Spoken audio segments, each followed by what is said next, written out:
Sinugod sa ospital si Ian Sanggalang duguan sa ginawa ni Brandon Bates. Kulang na lang magsuntukan, sinapak ni Maliksi si Polly, pinagmumura ni Coach Trillo ang referee. Parang championship ang naging laban, comeback na sana, naglaho pa. So bakbaka naman sa pagitan ng still undefeated na koponan ni Coach L.A. Tenorio na Magnolia laban sa Meralco Bolts. Will opening quarter, maagang dinomina ng Meralco ang painted area led by Brandon Bates. Early 7 straight points ang nagawa ni Bates, nakapisikalan din agad sa ilalim itong si Laput. First 5 points naman ng Magnolia nang galing kay Javi Gomez de Leaño, kaso nabaon agad ang hot shot sa 15-5 run ng Bolts. Napasunog agad ng dalawang sunod na timeout si Coach L.A. Tenorio. Dismayado sa kanilang simula dahil na-hold lang naman sila sa score na 7 points kontra sa 20 ng Meralco. End of opening frame. Second quarter, kasi simula pa lang, heto't na patawag na naman ng early timeout si Coach L.A. Tenorio dahil sa another 5-0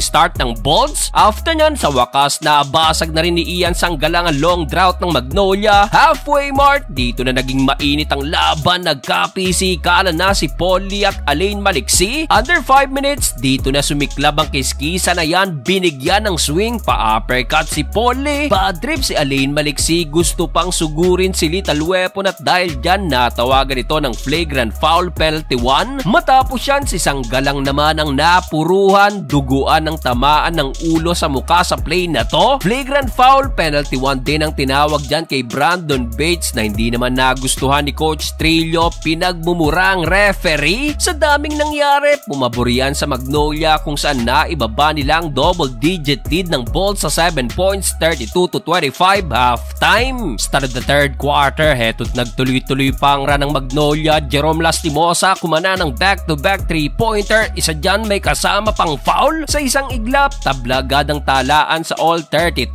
Kaso matapos yan, sumagot agad ng counter 10-3 run ng Bolts led by Bong Quinto. Ayon sa report, diniretso na sa hospital si Ian Sanggalang matapos ang nangyari nung second quarter. Pero di pa natapos doon dahil this time si Bong Quinto naman ang naadali ng sikon ni Rom De La Rosa. Bukod kay Lastimosa, si Escoto ang sinandala ng Magnolia dahil hindi effective si Lucero na meron palang 1 point sa kanyang 25 minutes na playing time. Step up din si Mark Baroka this quarter na halos mag-triple-double, 53-51 end of third period. Fourth and final quarter, ng mainit na pangunahan agad ni Aaron Black ang 9-2 run ng Meralco Bolts. Matapos yan, si CJ Cancino binurang depensa ni Javi sa kanyang napakagandang galaw and 1. Pero Jerome Lastimosa bumawi ng deep sidu against 2 defender. Matapos na rin sa hospital si Ian Sanggalang, heto't nakabalik pa sa venue pero ayon sa result, kailangang sumailalim ito sa surgery sa naging fracture sa kanyang ilong or else magsusuot ito ng mask para maglaro pa rin this conference na All-Filipino Cup. Mabalik tayo sa game, wala ng 1 minuto, biglang pumutok si Xavier Lucero na nagpakawala ng 2 big time 3-point shot. Dito na hype na si Lucero dahil for the first time nakuha na nilang lamang 72-71. Kaso si CJ Cancino sumagot ng crucial 4 straight points, 75-72. Nakasagot naman ng 2 free throw dyan si Lucero, 75-74 at naging free throw game nang naging laban. Pagkakataon ng Magnolia, last possession, nagmintis ang tres ni Lastimosa sa uli, panalo pa rin ang Meralco Bolts.